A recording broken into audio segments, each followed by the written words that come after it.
Hi అండి, అందరికీ నమస్కారం. ఎలా ఉన్నారండి? అందరూ బాగున్నారు కదా? ఆకాశవాణి కథామాలికకి స్వాగతం. నేను మీ అర్చన. ఎప్పట్లానే ఈవేళ కూడా ఓ మంచి కథ. కథ సాపాసా అమ్మాయి సాఫ్ట్వేర్ అబ్బాయి. రచన కేకే భాగ్యశ్రీ గారు. మరి మొదలు పెట్టేద్దామా? డాబా పైన నిల్చొని ఆకాశంలోకి చూస్తూ తదేకంగా ఆలోచిస్తున్న శశిధర్ మనసులో లేదు. పెళ్లి విషయంలో అతడి మీదున్న ఒత్తిళ్లే అందుకు కారణం. ఉద్యోగం వెలగబెడుతూ 10 ఏళ్ళయింది. అనుకున్న ఎత్తులకి ఎదిగావు, ఆశించిన జీతం అందుకుంటున్నావు. ఇంకా ఈ తాత్పారం దేనికి? అసలే మగపిల్లలకి అమ్మాయిలు దొరక్క బాధపడుతున్న కాలం ఇది. అలాంటిది నీకు ఇంకా నయమే, బోల్డ్ అని సంబంధాలు వచ్చి పడుతున్నాయి. మాట్లాడడానికి వేరే విషయం ఏదీ లేదన్నట్లుగా పదే గుచ్చుగుచ్చు చంపుతోంది తల్లి. మరే ఇప్పుడైతే నెత్తి మీద రింగులు జుట్టుంది కాబట్టి ఆ సంబంధాలైనా వస్తున్నాయి. రేపొద్దున ఆ జుట్టు పోయి బట్టా పొట్టా వస్తే ఇక నువ్వు ఎంత రమ్మన్నా ఒక్క సంబంధము రాదు అని తనకి వచ్చిన అవకాశాన్ని అందిపుచ్చుకున్నట్లుగా అంది శశిధర్ కవల సోదరి శిరీష. తండ్రి మాత్రం ఇదేమీ పట్టనట్లుగా సర్వావయవాలు టీవీలోకి దూర్చేసి న్యూస్ వింటున్నాడు. శశిధర్ కోపంతో మండిపడ్డాడు. తల్లిని చెల్లిని ఏమనలేక మనసులోనే కారాలు మిరియాలు నూరాడు. నీతో పాటు పుట్టిన నాకు పెళ్లి చేసి అత్తారింటికి తరిమి 6 ఏళ్ళయింది. అది చాలన్నట్లుగా మనలాగే ఇద్దరు పుట్టుకొచ్చారు. అదే నువ్వు పెళ్ళి మాటెత్తితేనే మహాపాపమన్నట్లుగా విషయాన్ని దాటేస్తున్నావు అంటూ అక్కసుగా అంది శిరీష. వాళ్ళ మాటలకి మనసు బాధపడుతోంది. తాను కూడా వారిని 4 మాటలు అనాలని బాధ పెట్టడం ఇష్టం లేక మౌనంగా డాబాపైకి వెళ్ళిపోయాడు శశిధర్. శశిధర్కి పెళ్లి పట్ల విముఖతేమీ లేదు. కాకపోతే అతగాడు ఆశించిన లక్షణాలున్న అమ్మాయి అతనికి ఇంకా తారసపడలేదు. అతడికి వచ్చిన సంబంధాల్లోని అమ్మాయిలందరూ ఉన్నత విద్యావంతులే, మెట్రోల్లో పుట్టి పెరిగి సహజీవన విధానాన్ని అవలంబిస్తున్నవారే. అదిగో అక్కడే అతడికి చుక్కెదురైంది. తను ఎలాంటి అమ్మాయిని చేపట్టాలో అతడికి స్పష్టమైన అవగాహన ఉంది. శశిధర్ ఒక సాఫ్ట్వేర్ ఉద్యోగి. అతడితో పాటు పనిచేస్తున్న అమ్మాయిల్లో చాలామంది ఆధునికంగా ఉండేవారే. అణువున నవీనతను నింపుకొని అధునాతన వస్త్రధారణతో అలరాలుతూ పురుషులతో సమానంగా దూసుకుపోతూ ఆకాశమే హద్దుగా సాగిపోతూ ఉండే అమ్మాయిలను చూశాక శశిధర్ మనసులో చిన్న బితుకు మొదలైంది. ఆఫీస్కి మామూలుగానే డ్రెస్ చేసుకొని వచ్చిన వీకెండ్ పార్టీలకి, పర్సనల్ ఫంక్షన్లకి, సినిమాలకి, షికార్లకి వారు ధరించొస్తున్న బట్టలు చూస్తే అతడికి మతిపోతుంది. నవీన వస్త్రధారణ పేరున వారు ధరించే టర్న్ జీన్స్ అన్న పేరున్న మోకాళ్ళ మీద, తొడల మీద చినుగులున్న జీన్స్ ప్యాంట్స్, పొట్టి టాప్స్ ఇవన్నీ అతడికి చికాకు కలిగించేవి. అర్ధరాత్రి అపరాత్రి లేకుండా పబ్బులకి సినిమాలకి వాళ్ళు తిరుగుతూ ఉంటే ఎందుకో అతడికి నచ్చేది కాదు. ఇదే మాట శిరీషతో అంటే ఆమె అతగాడిని ఓ వింత జంతువును చూసినట్టు చూసి, ఈ మాట నా దగ్గర అంటే అన్నావు కానీ బయటెక్కడ అనబోకు అంది కోపంగా. నా అభిప్రాయం నేను చెప్పాను, దానికెందుకు అంత కోపం అన్నాడు. మరి కోపంగాక మెట్రోస్లో పుట్టి పెరిగిన అమ్మాయిలు ఇలా కాక ఇంకెలా ఉంటారు? ఒళ్ళంతా నిండుగా కంచిపట్టు చీరలు కట్టుకొని తిరుగుతారా? నీకు కావలసినట్లుగా ఉండే అప్పలమ్మ దొరకాలి అంటే నువ్వు మారుమూల పల్లెలోనో వెతుక్కోవాలి హేళనగా అన్న శిరీషను మింగేసేలా చూశాడు శశిధర్. నిజంగానే తనకు తగిన అమ్మాయి దొరకదా? ఈ మహాపట్నంలో పద్ధతిగా ఒద్దికగా ఉండే అమ్మాయిలే కరువైనారా? బాధగా మూలిగింది శశిధర్ మనసు. సా పా సా అంటూ ఆలాపన మొదలవగానే ఉలిక్కిపడి ప్రస్తుతంలోకి వచ్చిన శశిధర్ అది వినవస్తున్న వైపు దృష్టి సారించాడు. తమ పక్కింటి మేడ మీద మెరుపు తీగలాంటి అమ్మాయిని కాంచి అతడి మేను పులకాంకితమైంది. ఆ అమ్మాయికి 25 ఏళ్లుంటాయి.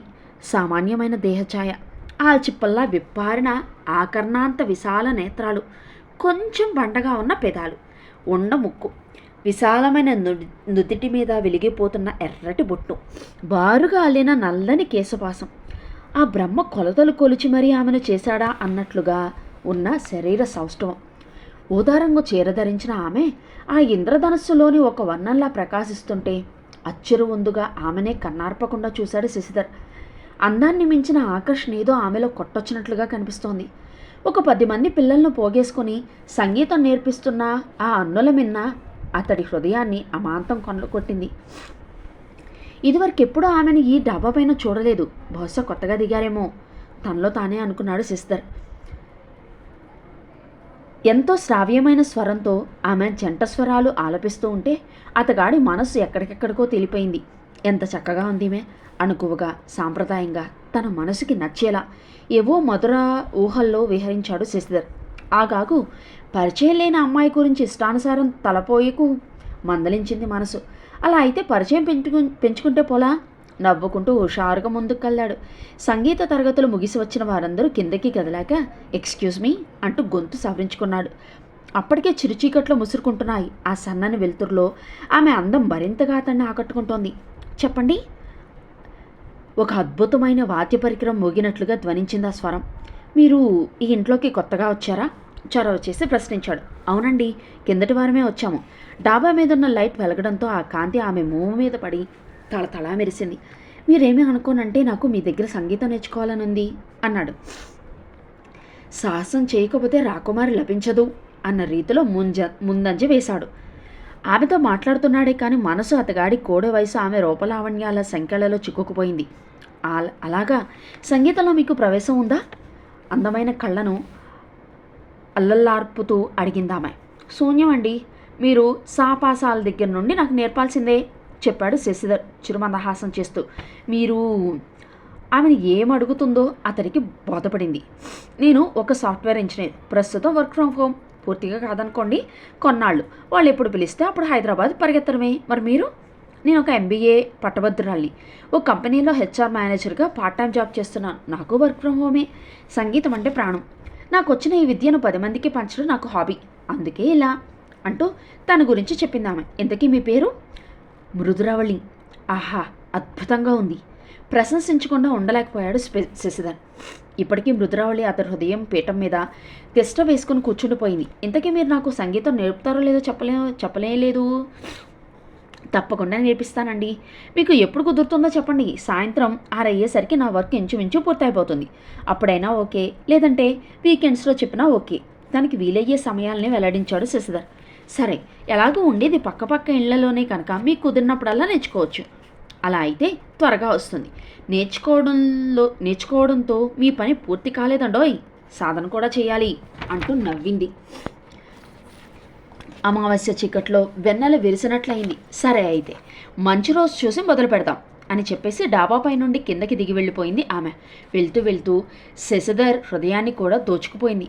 శశిధర్ సంగీత ప్రయాణం మొదలైంది. ఎప్పుడు కుదిరితే అప్పుడు ఆమె సమక్షంలో వాలిపోతున్నాడు. ఆమె చెప్పే పాఠాలను తన్మయత్వంతో అనుభూతి చెందుతూ నేర్చుకుంటున్నాడు. అప్పుడప్పుడు ఆమె వంపు సొంపుల్లో అతని మనసు చిక్కుకుపోయి ఊడి రానని మారం చేస్తోంది. ఆమె పెదవి విరుపు అతడి పాలిట సమ్మోహనాస్త్రమైంది. ఇంద్రచాపల్లాంటి ఆమె నడుము వంపు అతడిని గాలమేసి తన వైపు లాక్కుంటోంది. ఆమె కోల కళ్ళతో తన రూపు చూసుకుంటూ పరవశించిపోతున్నాడు. సంగీతం ఆలపించేటప్పుడు ఆమె ఉచ్ఛ్వాస నిశ్వాసలకి అనుగుణంగా చిన్నగా కంపించే ఆమె ఎద అతళ్ళు ఏదో మదనతాపాన్ని కలిగించేది. తనువు మనసు రెండూ కలిసి స్పందిస్తేనే కదా ప్రేమోదయం జరిగేది. ఆకర్షణ లేని ప్రేమ కలకాలం నిలబడదు. మొట్టమొదట స్త్రీ పురుష సహజీవనంలో జనించిన ప్రేమ ఆ తర్వాత విడదీయరాని అనుబంధంగా మారుతుంది. ఆ అనుబంధం బలపడ్డాకే శారీరకమైన ఆకర్షణకి ప్రాధాన్యత తగ్గిపోతుంది. యువకుడైన శశిధర్ కూడా స్త్రీ పట్ల పురుషుడికి జనించే శృంగార భావాలకి అతీతుడు కాదు. మృదురవళి మనసులో కూడా అతడి పట్ల వలపు మొదలైంది. సున్నితమైన అతడి హద్దులు దాటని ప్రవర్తన, చక్కని అతని రూపం, మెత్తటి మనసు ఇవన్నీ ఆమెకు కూడా అతని పట్ల ఆకర్షణ రేకెత్తించాయి. అందమైన శిల్పంలా అలరారే ఆమెను ఎంతసేపైనా చూస్తూ ఉండిపోవాలని అతని కోరిక. కానీ సభ్యత అడ్డొచ్చేది. ఆమెను స్త్రీ సహజమైన సిగ్గు వెనక్కి లాగింది. శశిధర్ సంగీత పాఠాలను క్షుణ్ణంగా నేర్చుకున్నాడో లేదో కానీ ఆమెకి ప్రేమ పాఠాలు నేర్పించాడన్న విషయం ఇంట్లోని పెద్దలకి తెలిసిపోయింది. అప్పుడే అనుకున్నాను, వీడేమిటి సంగీతం నేర్చుకోవడం ఏమిటి అని. శిరీష ఆట పట్టించింది. పోనీలేవే, ఏదో విధంగా ఇంటివాడు అవడమే కదా మనకు కావాల్సింది అంటూ ఆనందంగా నిట్టూర్చింది ఆమె తల్లి. మంచి రోజు చూసి తాంబూలాలు మార్చుకున్నారు. ధూమ్ధాంగా పెళ్లి ఏర్పాట్లు మొదలైనాయి. ఒక శుభముహూర్తాన ముత్యాల పందిరిలో పెద్దలు పండితుల వేదమంత్రాల నడుమ మృదురవళి మెరలో పచ్చని మాంగళ్యం ముడివేశారు శశిధర్. మృదురవళి శాశ్వతంగా అతడిదైన ఆ క్షణాన విశ్వ విజేతగా అనుభూతి చెందాడతను. ప్రేమికులు దంపతులుగా మారిన ఆ గడియ ఒక మధురమైన జ్ఞాపకంగా మదిలో నిలుపుకున్నారు వారు. పెళ్ళైన కొత్త జంట ఆత్రంగా ఎదురు చూసే ఆ తొలిరేయి రానే వచ్చింది. తెల్లటి చెరీచీర కట్టుకొని తల్లిండా మల్లెలతో ముఖాన్ని సిగ్గును పులుముకొని కళ్ళలో కోరికలను కూరుకొని గదిలోకి అడుగుపెట్టిన నవ వధువును ఆప్యాయంగా ఆలింగనం చేసుకున్నాడు అతను. అన్నాళ్లుగా చాటుమాటుగా చూస్తూ గుటకలు మింగిన ఆమె సౌందర్య సంపద ఇప్పుడు అధికారికంగా అతని సొంతం కాబోతోంది. ఆ ఆలోచనకే మనశ్శరీరాలు రెండూ పులకించిపోయాయి. నడుము తన అధీనంలోకి తీసుకున్నానని విర్రవీగుతున్నా వడ్డానాన్ని సుతారంగా తొలగించాడు. ఎద మీద వేలాడుతున్న ముత్యాల హారాన్ని ఇక మీదట ఆ స్థానం తనదంటూ సున్నితంగా తీసవతలు పడేశాడు. నునుపైన మెడ మీద తారట్లాడుతున్న పొడవాటి మల్లెల జడని పక్కకి తప్పించి అక్కడ తమకంగా ముద్దు పెట్టుకున్నాడు. ఆమె పొలికింతలు పూచిన పున్నాగలా మారిపోయింది. నిలువెల్లా స్వరవేణేలా మెలికలు తిరిగింది. తాను కోరుకున్న అమ్మాయి తన ప్రియసతిగా మురిపాలు పంచుతున్నందుకు పొంగిపోయాడు శశిధర్. ఒకరినొకరు గాఢంగా అద్దుకొని మదన కథన రంగంలోకి ప్రవేశించారు. అతడు ఆమె శరీరాన్ని నిష్ణాతుడైన వాద్యకారుల్లాగా మీటుతున్నాడు. ముద్దులు మూర్ఛనలైనాయి. తమకాలు గమకాలు తీశాయి. శృంగార రాగాలు రవళించాయి. సరస సరాగాలు సరికొత్త సంగతుల్ని పలికించాయి. వెరసి ఆ సరస వేదిక మీద ఒక అద్భుత శృంగార కీర్తన ఆవిష్కృతమైంది. ఒకరిలో ఒకరు కలిసిపోయిన ఆ సుమధుర క్షణం ఒక మధుర స్మృతిగా వారి జీవితాలను పల్లవింపచేస్తుంది ఎప్పటికీ. శశిధర్ మృదురవళిల కాపురం ఒక చక్కని నాందితో అనురాగాల పల్లవితో ప్రారంభమైంది.